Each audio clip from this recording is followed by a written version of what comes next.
Bien, entonces como les decía, en la clase de hoy voy a precisar algunos conceptos básicos de Producto Interno Bruto, índice de precio del consumidor. Con respecto, digamos que en macroeconomía hay tres enfoques para medir el PIB. PIB es la variable que básicamente es la variable fundamental de la macroeconomía porque es aquella que mide el valor de la producción de los bienes finales a precios de mercado en un periodo determinado dentro de una economía. Esa economía puede ser la de un país, puede ser la de una región, puede ser la de un estado, puede ser la de una ciudad. ¿Okay?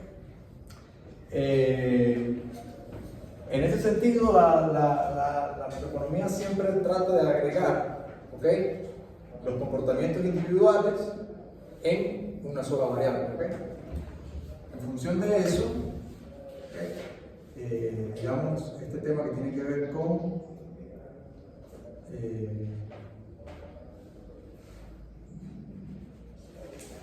magnitudes macroeconómicas.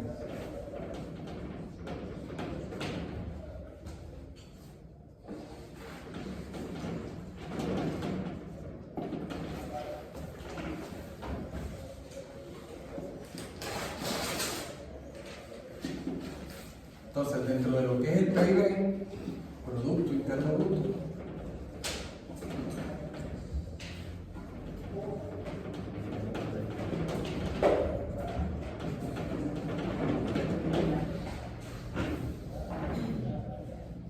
básicamente nosotros veremos que en este caso hay tres enfoques de medirlo, es decir, puede ser visto del lado de la producción, puede ser visto del lado de la demanda agregada, que a su vez puede ser visto directamente con el PIB de una economía en un momento dado. ¿Okay? Dentro de los enfoques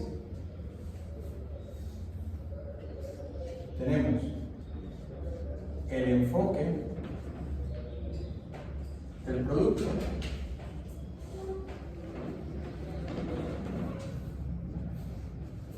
el enfoque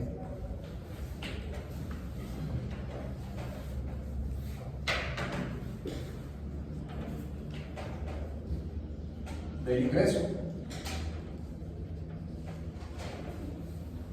y el enfoque del gasto. Okay. Por la idea aquella básica de que todo lo que alguien ingresa en la economía es porque otro lo está gastando. Okay.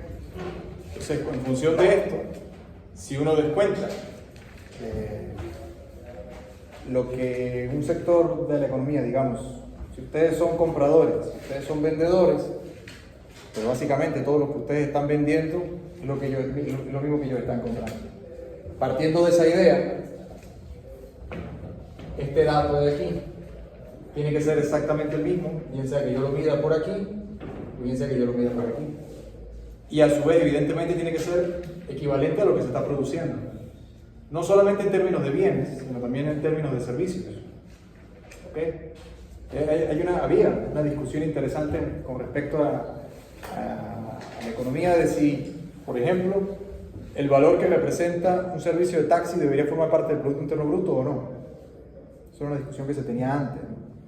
Ya hoy en día todos los economistas concuerdan de que sí, debe formar parte del Producto Interno Bruto, porque ese servicio es un valor agregado que permite, ¿okay?, satisfacer una necesidad que luego a su vez entra dentro de una cadena de sucesos económicos, de actividades económicas. Por ejemplo, para las personas llegar a su sitio de trabajo toman taxi, pero si es una ciudad turística, los turistas toman taxi, con lo cual ese servicio es productivo.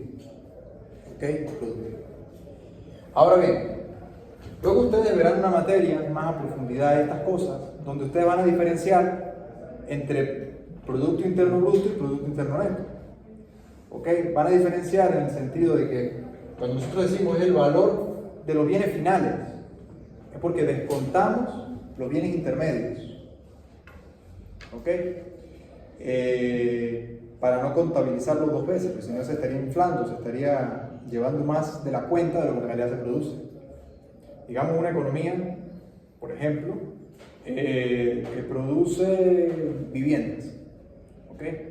Pero esas viviendas pueden ser a su vez un bien de consumo o un bien de inversión intermedio. Si la casa se compra para habitarla, será entonces un bien de consumo final, con lo cual su valor se toma en un solo periodo, en un solo momento. Luego, si esa casa es revendida en el futuro, ya no entra dentro del Producto Interno Bruto de aquel nuevo periodo. ¿Se entiende la diferencia? Ahora, si esa casa se alquila en un servicio de hospedaje, como puede ser Airbnb o algo de esto, entonces ese valor sí entra como un flujo en cada periodo, pero ya no es la producción de la casa, sino la producción del servicio de hospedaje o alquiler de la misma. ¿Ok? Esas son diferencias puntuales que hay que tener en cuenta. Otra cosa que hay que tener en cuenta con respecto a esto es que la producción, ¿ok? Entonces, cuando ustedes, por ejemplo, lean en cualquier libro, revista o diario económico, lo que sea, cuando hablan del ingreso nacional o de la renta nacional, porque en algunos libros también lo ponen así, están haciendo referencia a esto mismo. Hago la puntualización para que no se pierdan cuando estén estudiando o estén leyendo. Ingreso nacional es lo mismo que a su vez la demanda agregada y a su vez el Producto Interno Bruto. ¿Okay? Ahora, nosotros por ahora nos vamos a enfocar en el enfoque del gasto. Por ahora aquí nos vamos a enfocar. Si nosotros nos enfocáramos desde el punto de vista del ingreso, para eso yo ya les puse los videos allí en el claro. Ustedes se darán cuenta que cuando se ve por el lado del ingreso, entonces se mide son las remuneraciones a los factores. ¿Okay? Digamos que la situación parte, ¿no? De algo que ustedes ya conocen, que se llama flujo circular del ingreso o la renta.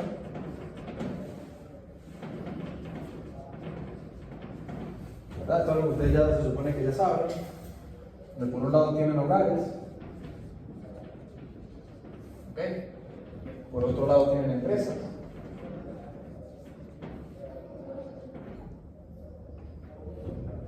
en el medio de esto tienen el Estado,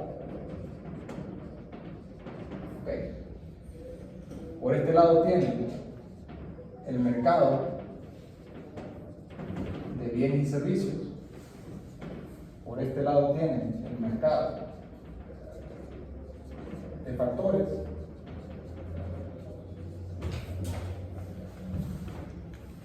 Aquí te voy a puntualizar. Esta es una diferencia que se hace en este modelo de flujo circular.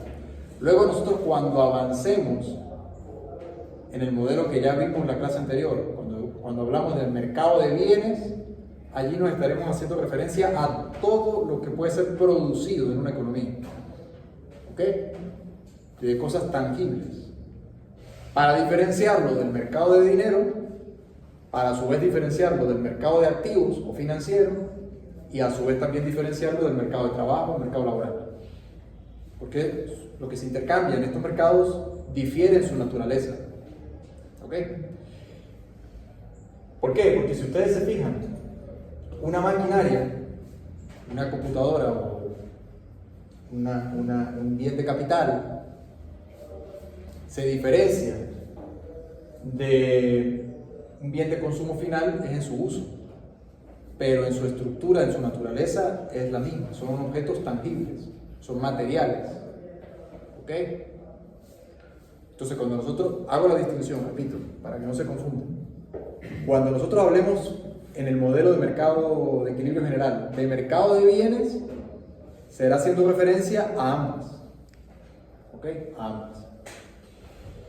Ahora, en cuanto a su uso, hay diferencia entre si se emplea para consumirlo o si se emplea para producir otros bienes. ¿Estamos de acuerdo? Si un bien es consumo, se agota en un periodo, lo vamos a definir como consumo. Y de allí nosotros vamos a ir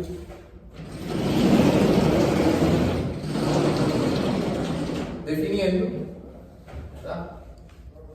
Y nosotros vamos a ir definiendo que el ingreso es igual al consumo. Esto es una entidad macroeconómica, es la entidad macroeconómica básica. El consumo ya sabemos, lo tenemos de acá.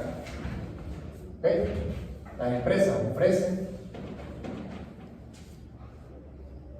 bienes de consumo final que los hogares compran para satisfacer necesidades. Por supuesto que hay un contraflujo. Esto ustedes ya lo saben, esto es un repaso, o deberían saberlo. Hay un contraflujo monetario de intercambio. ¿Okay? Pero a su vez, digamos, en términos sistémicos no termina allí el asunto, porque las empresas tienen que contratar factores productivos que les permitan generar estos bienes y servicios de acá. Con lo cual estos hogares ofrecen al mercado factores de producción. ¿Okay? Ofrecen factores de producción que son adquiridos por empresas. En este momento no estamos definiendo si las empresas son privadas, son públicas o son mixtas. Simplemente, como unidad económica, definimos la empresa toda aquella unidad que se dedica a la producción de nuevos bienes. ¿Sí? ¿De acuerdo?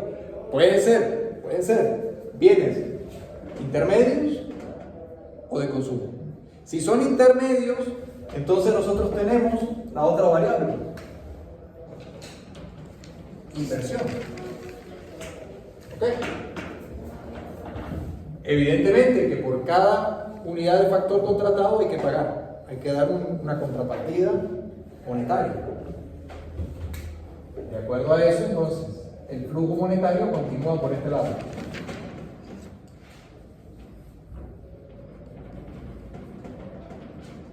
¿Okay? Donde la línea negra representa el flujo de mercancías, ¿ok? Y la línea azul punteada representa el flujo de dinero. ¿Ok? Ahora bien,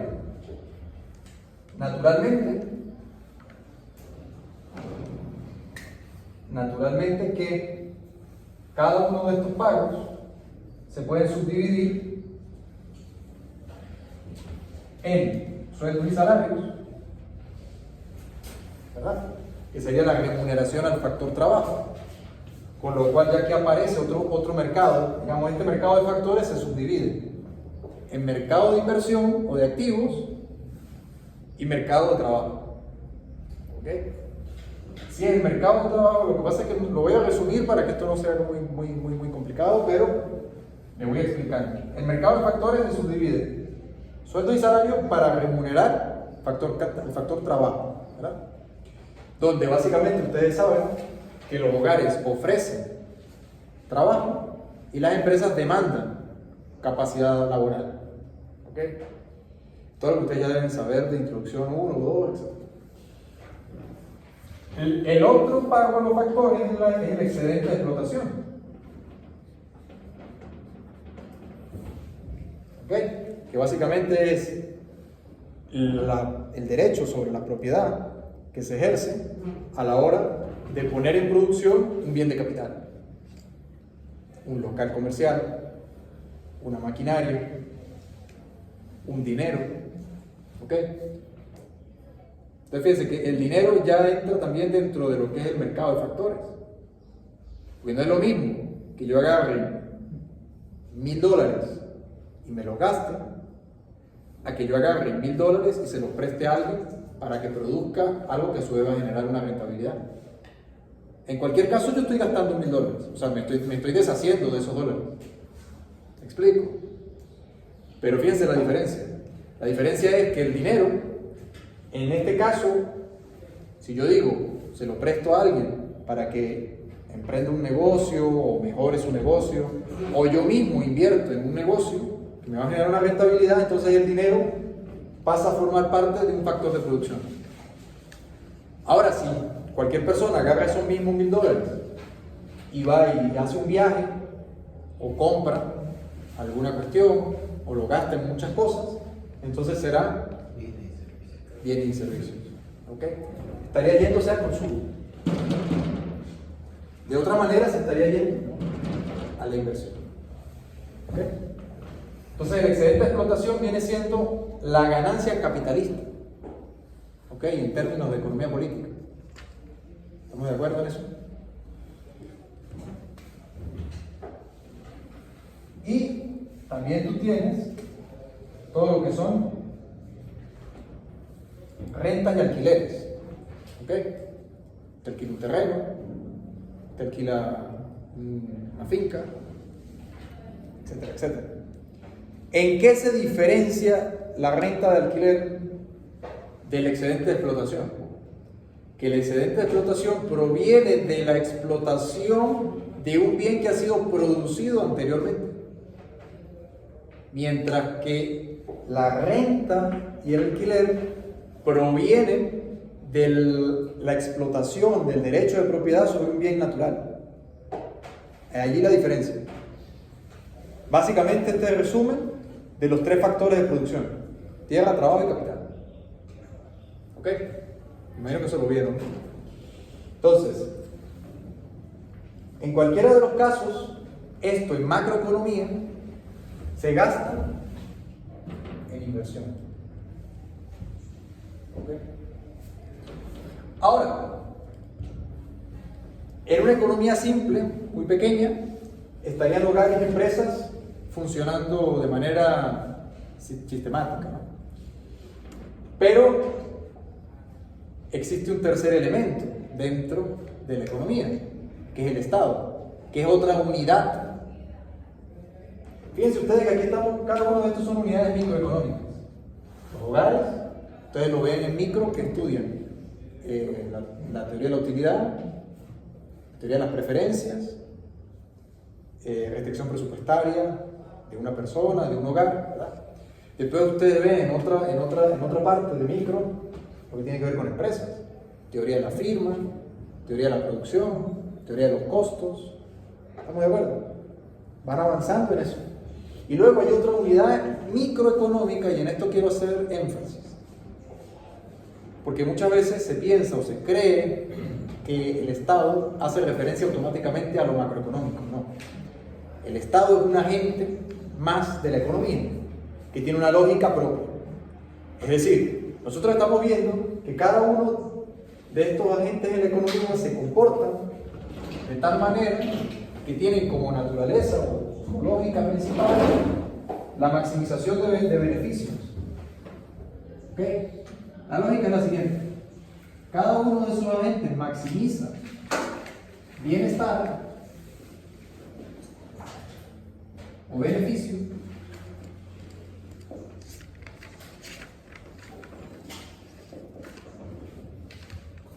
¿verdad? Lo que nosotros llamamos utilidad,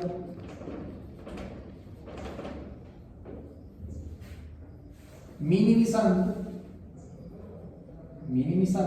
costos y egresos. ¿Okay? Ese, digamos, es el elemento fundamental de razonamiento económico. O sea, la racionalidad económica hace que los hogares cada vez quieran vivir mejor gastando lo menos posible. Las empresas, a su vez, quieren cada vez generar mayores utilidades gastando lo menos posible. Pero también el Estado es lo mismo. El Estado, si bien hay distintas teorías en términos políticos, nosotros aquí nos enfocamos en lo económico. Y el Estado en este flujo va a tomar tanto de hogares como de empresas, ¿verdad?, su ingreso, para también producir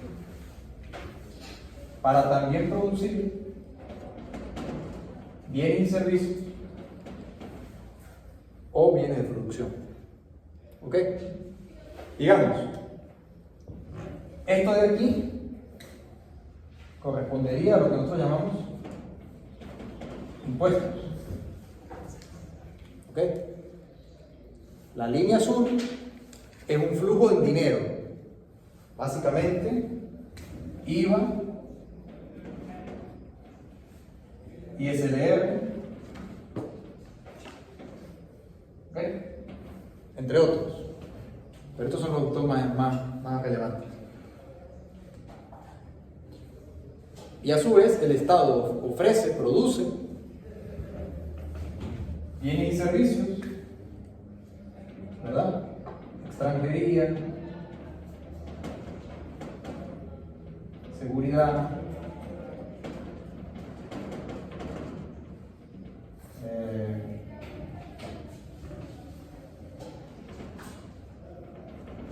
entre otras cosas, produce bienes públicos,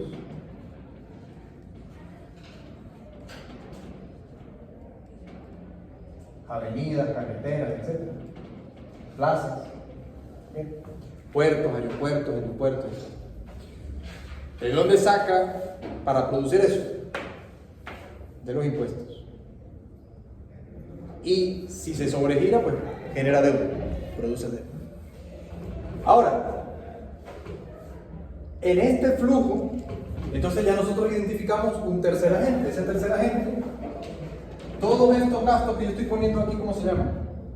Gastos en ingeniería, seguridad, bienes públicos, gasto público. El gasto público. Entonces, tenemos identificada una tercera variable. ¿Okay? Entonces, este ingreso de aquí, el ingreso nacional, se compone del consumo privado, del gasto en inversión y del consumo o gasto público. ¿Ok? Esto, digamos, sería el esquema para una economía cerrada.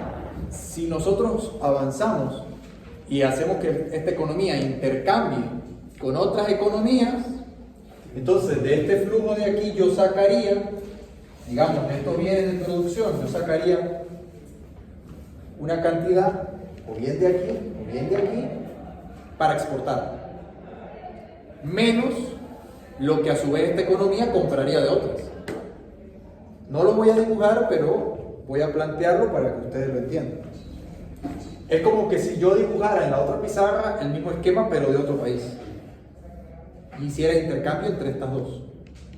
De este flujo digamos, de línea negra, que son mercancías, habría una parte que se iría para allá.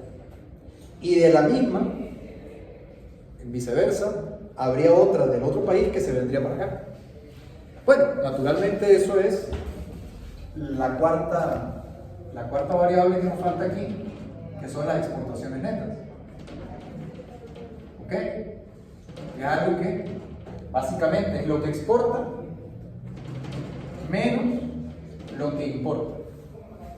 ¿Por qué? Porque lo que importa no forma parte de la producción, del ingreso de esta economía, forma parte de la otra.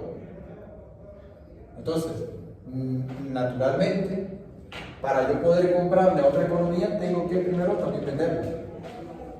Si no, no lo puedo comprar. ¿Ok? Aquí ustedes luego, a medida del curso, van a entender, vamos a ir entendiendo que lo que se exporta de una economía no son solamente mercancías. Claro, pero no son solamente mercancías y servicios, sino que también aquí falta otro mercado que está intrínseco, ¿no? Hay otro mercado, yo lo voy a poner por acá, lo voy a sacar por acá. ¿Okay? ¿Se acuerdan que acabo de decir que el Estado, si no logra, vamos a ir por partes, el Estado recauda impuestos, pero tiene gastos importantes, y esos gastos luego ustedes verán en sus materias de finanzas públicas, en sus materias posteriores de política fiscal, etc. Ustedes verán que ese gasto público, lejos de mantenerse en el tiempo, el gasto público va en aumento. por diferentes causas y razones. Independientemente, y quiero hacer énfasis porque es independientemente de la ideología que tengan los que llevan a cabo la política en un país. En todos los países el gasto público va en aumento, independientemente que sean más o menos socialistas o más o menos capitalistas. Independientemente de eso, los estados cada vez gastan más, cada vez gastan más. Y bueno, ¿por qué cada vez gastan más? Hay diferentes teorías para ello. Yo en este momento no me voy a enfocar en eso, lo que quiero es que entendamos el sistema, ¿ok?, bajo el cual funciona la economía. Como decimos que el gasto público es creciente, estos ingresos son limitados. Entonces el Estado se sobregira. Claro, hay una diferencia aquí en cuanto a la lógica de la deuda. Partamos de lo siguiente. Hay unidades microeconómicas como los hogares. ¿Qué pasa si un hogar consume más de lo que ingresa? Digamos, sería el equivalente a yo decir que esta línea negra es mayor que la línea azul. ¿Ok? O sea, esta línea azul es lo que ingresa. Yo creo que yo estoy diciendo que lo que gasta una familia es más que lo que ingresa. ¿Qué pasa con una familia que gasta más que lo que ingresa? Se endeuda. Ajá, pero ¿se endeuda con quién?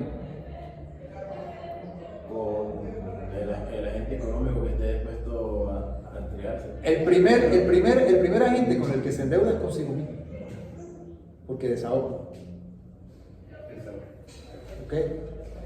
Si se endeuda con otro, entonces sería otro proceso, pero vamos a verlo por partes. Una familia es como cualquiera de nosotros. Yo en el mes ingreso $100, pero estoy gastando todos los meses 150. Esos 50, ¿de dónde los saco? Pues tengo que haberlos tenido ahorrados antes. Pues si no, ¿de dónde? Tengo que tenerlos ahorrados. Si no, no los puedo gastar. ¿Ok?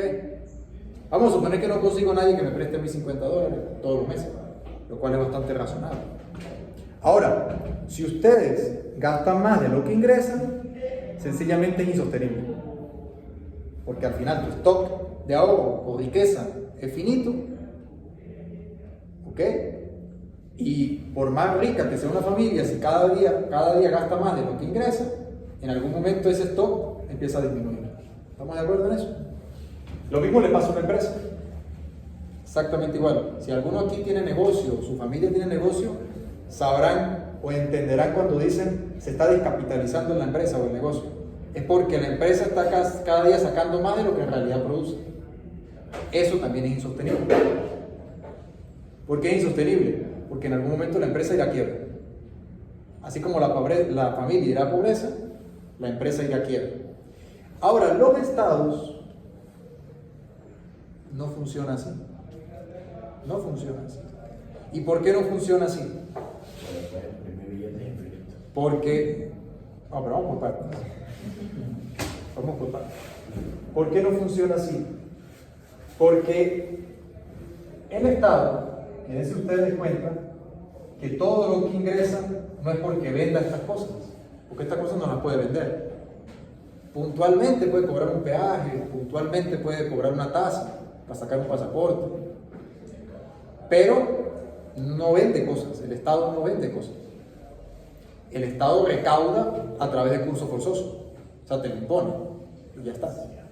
Ahora, cuando este ingreso no es suficiente para cubrir estos gastos, entonces genera un déficit, tal como lo genera el déficit la familia o tal como genera el déficit la empresa. Pero el Estado se refinancia a través de bonos. Y entonces allí es donde empieza a funcionar el mercado financiero. ¿Y cuál es la diferencia?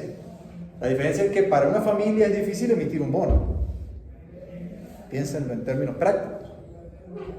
Bueno, yo me podré endeudar con mi hermano, o me podré endeudar con algún familiar o algún amigo, pero eso será puntualmente en el tiempo. Alguna vez, ustedes lo pueden comprobar, una empresa igual, salvo que sea una empresa muy grande. Pero si es un negocio chiquito, ¿se puede endeudar permanentemente? No es tan fácil, ¿verdad? Ahora, el Estado sí, porque el Estado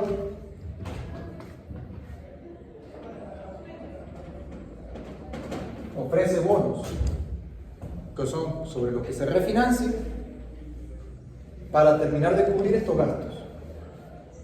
¿Y esos bonos quiénes los adquieren? Precisamente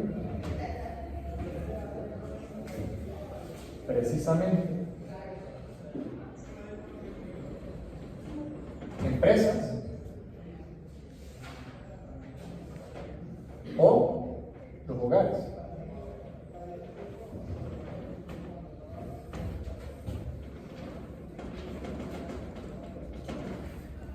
¿Okay? Entonces, dentro de lo que se conoce como mercado financiero. Mercado financiero.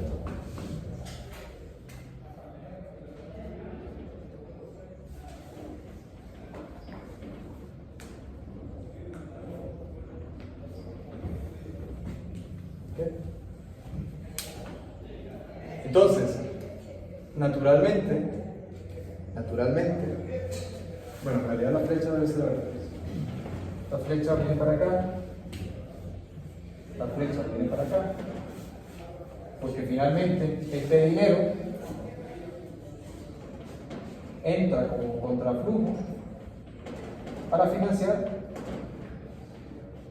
los gastos del Estado. Esa es la forma más básica de mercado financiero. ¿Okay? ¿Cómo respalda el Estado sus bonos? Porque siempre tiene el derecho a cobrar impuestos. Y eso es un derecho que no tiene otra entidad jurídica dentro de una economía. Por eso es que una empresa no puede hacerlo de manera ilimitada.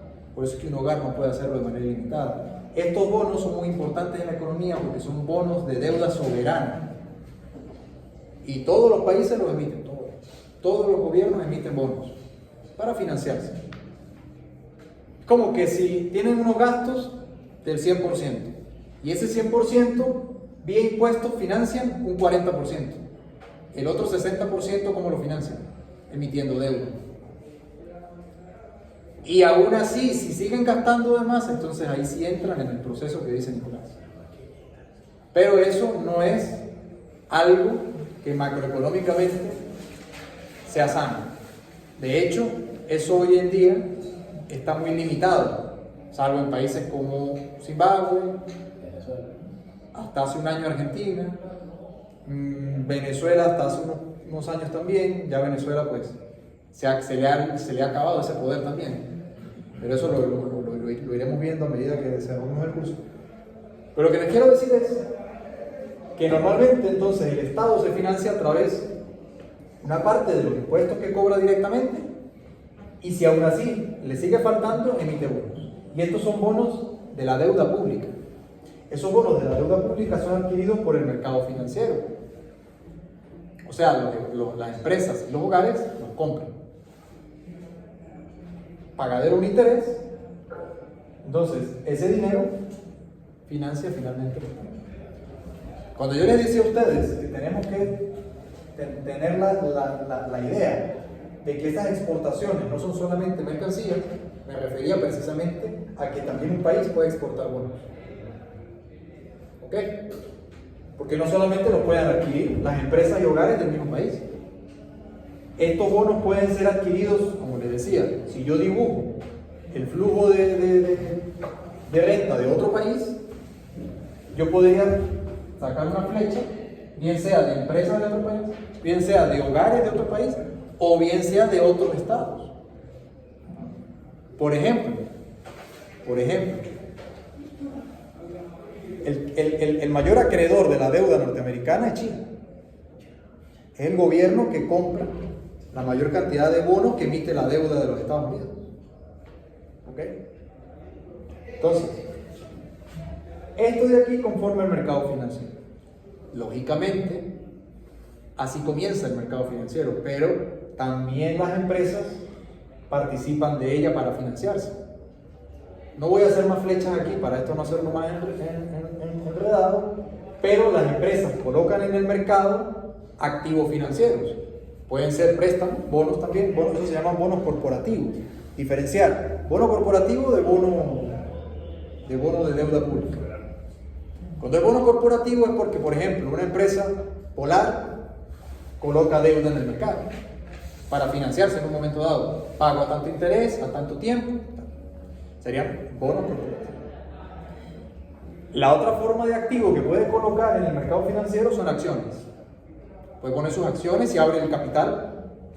En vez de mantenerlo cerrado en una sociedad limitada, lo puede abrir al mercado en una operación exacta de oferta pública. Por ejemplo, en la bolsa de Caracas se intercambian acciones de empresas como Ron Santa Teresa. No sé si lo sabían. Ustedes pueden comprar botellas de ron de Santa Teresa, pero también podrían comprar acciones de la compañía que vende botellas de ron. ¿Se entiende? Estoy poniendo este ejemplo porque, bueno, así como este hay varios. ¿Quiénes invierten en esas acciones? ¿Quiénes invierten en esos bonos? Los hogares, al fin de cuentas. Pero es que por el capital de, o sea, como usted lo está diciendo, si es de los hogares que sale lo del capital, es todo el mercado financiero, ¿cierto? Por el... No todo va al mercado financiero. Hay una parte que va al mercado de bienes, que va a consumo. Hay una parte que va al mercado de factores. Y la otra al impuesto. Hay una parte que va al impuesto. Es por lo general el impuesto, eso siempre lo va a declarar de cualquier cosa que usted va comprando, usted va a pagar. Lógicamente tiene un IVA. El IVA, y ese IVA va declarado directamente. Va para acá. Claro, lo que es que el IVA pasa primero por aquí y después va para acá. Como tal, el IVA lo cancela el consumidor final. Y después, sí, pero hay un mecanismo. El IVA usted lo paga cuando compra cualquier cosa que no esté exenta, por supuesto. Una vez que el dinero llega a la cuenta de la empresa, pero esa empresa tiene que declararlo al CENIAC, con lo cual al final siempre va a llegar aquí. El IVA. Pero si aún así, después que una familia gastó lo que iba a consumir en gasolina, alimentos, vestuario, vivienda, etc., después de que compró aquí y después de que pagó sus impuestos, le quedó todavía dinero, lo puede invertir. Lo puede invertir de dos formas. O bien llevándolo directamente al mercado de factores o a través del mercado financiero. Si lo hace directamente en el mercado de factores, es cuando una familia agarra un dinero y lo pone en producción en un negocio inmediatamente, de un amigo, de un familiar o propio. Si lo hace a través de un tercero, entonces es mercado financiero, que naturalmente en ese mercado financiero existen los otros agentes, que son los bancos, agencias de corretaje,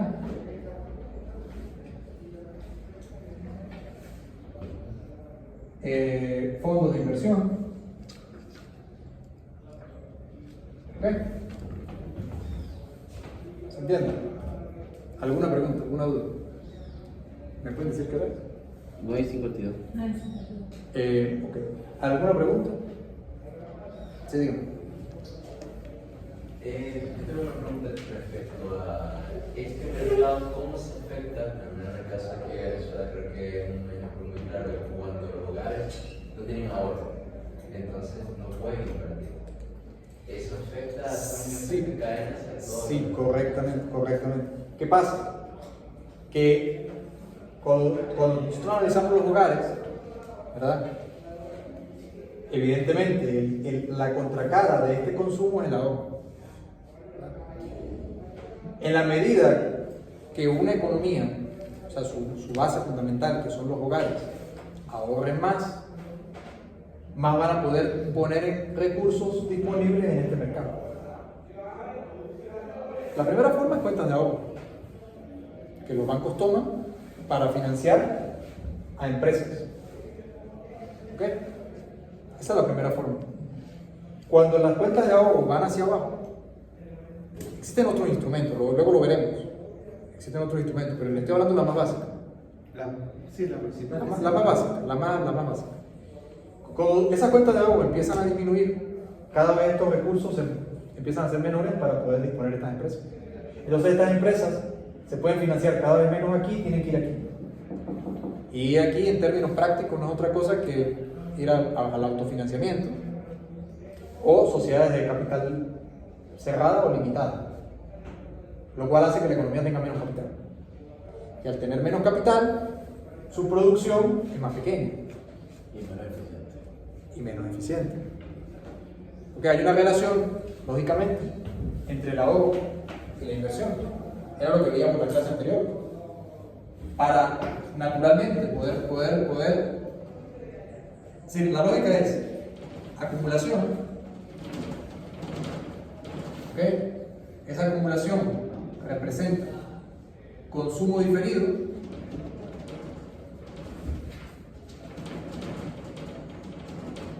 Ese consumo diferido no es otra cosa que ahorrar. Pero en el medio de esto, la variable que yo les decía a ustedes en la clase anterior, es el precio que hace que el mercado se equilibre o a la alza o a la baja en la tasa de interés. Porque es el valor de los bienes en el tiempo.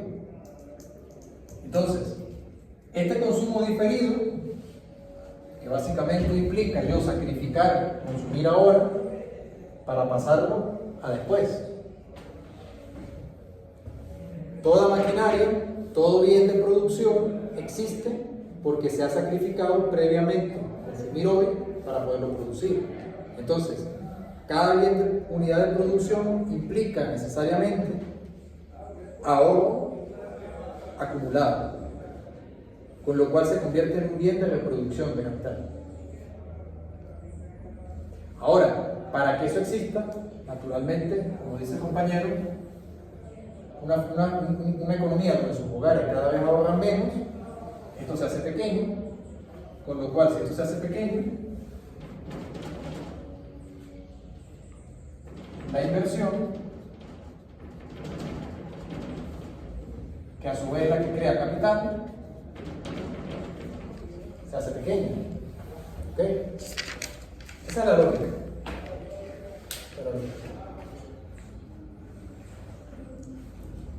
¿Quiere decir esto de que, por ejemplo, actualmente en la economía venezolana no hay ningún tipo de ahorro?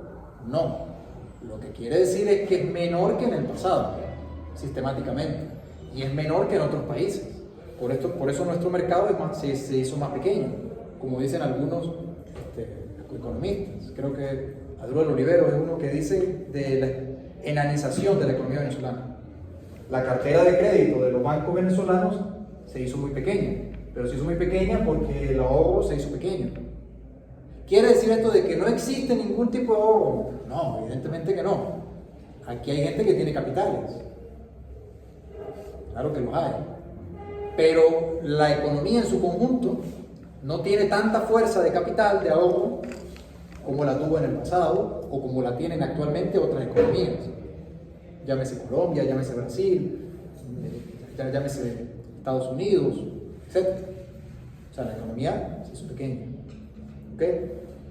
En ese sentido, el Estado tiene menos poder de financiamiento porque ustedes entenderán que estos bonos no pueden captar tantos recursos.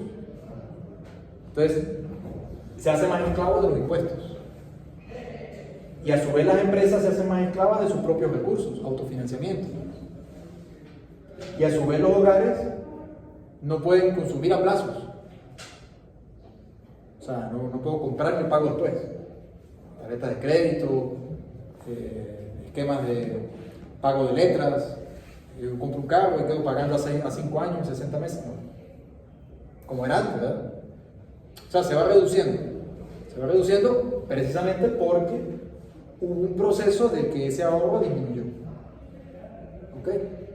Ahora, eso en el caso de la economía venezolana que iremos estudiando a lo largo del curso. Por ahora, como siempre digo yo en clase, enfoquémonos en el funcionamiento teórico. ¿Ok? Como si se instalara una economía en Marte. ¿Me entienden? Como si se instalara una economía en Marte. Porque si lo vemos todo con el ojo venezolano, vamos a entrar siempre en particularidades, en anomalías, en situaciones que la idea es que ustedes, a medida que desarrollemos los conceptos y estudiemos el curso, ustedes mismos, por ustedes mismos, hagan sus propios análisis y sus propios razonamientos. Pero el curso es un curso de teoría macroeconómica, con lo cual, digamos, la idea es explicar la teoría y ustedes se darán cuenta qué es lo que en este caso en Venezuela ha fallado, para llegar hasta este punto donde medianamente el país está intentando salir, pero bueno, hay dificultades.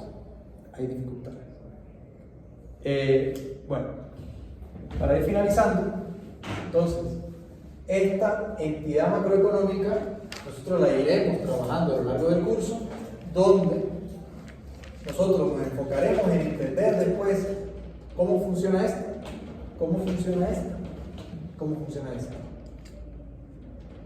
Y si, bueno, esta la analizaremos un poco menos, pero nos enfocaremos sobre todo en estas tres. ¿Okay? ¿Alguna otra pregunta? ¿Dudas? Entonces, allí, como les decía, en el clavo ya tienen videos donde además de explicar cómo se mide el PIB, nosotros el día jueves explicaremos conceptos como deflactor del PIB, índice de precios, son cosas que ustedes ya saben, pero las vamos a repasar. Índice de precios, la forma como se puede medir, ¿no? PIB a precios corrientes, PIB a precios constantes, pero hay una diferencia, ¿no?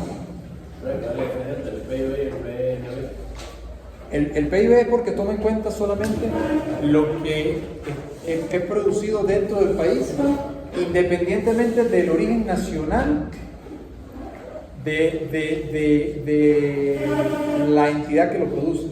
Me explico. Cuando ustedes toman el PNB, que es el Producto Nacional Bruto, ustedes descuentan lo que extranjeros produjeron dentro del país y suman lo que nacionales produjeron en otros países. Ese es el PNB. Ese es el PNB. Lo de acá con lo de allá.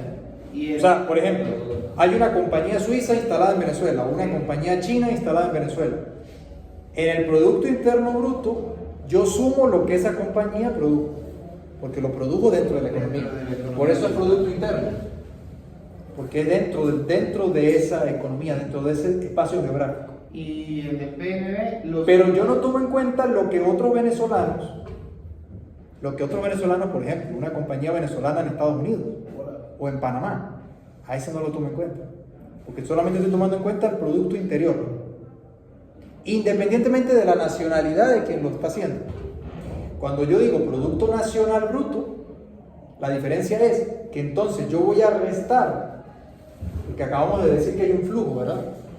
En ese caso, estos excedentes de explotación de una compañía china lo sacan para China, o de una compañía suiza lo sacan para Suiza. Pero una compañía venezolana, en teoría, sacaría sus excedentes de explotación hacia la economía venezolana, a través de remesas, etc. Entonces, en el Producto Nacional Bruto, yo descuento lo que compañías extranjeras o familias extranjeras dentro de una economía están produciendo y sumo lo que nacionales están produciendo en otro país. Esa es la diferencia. ¿Okay? Esa es la diferencia.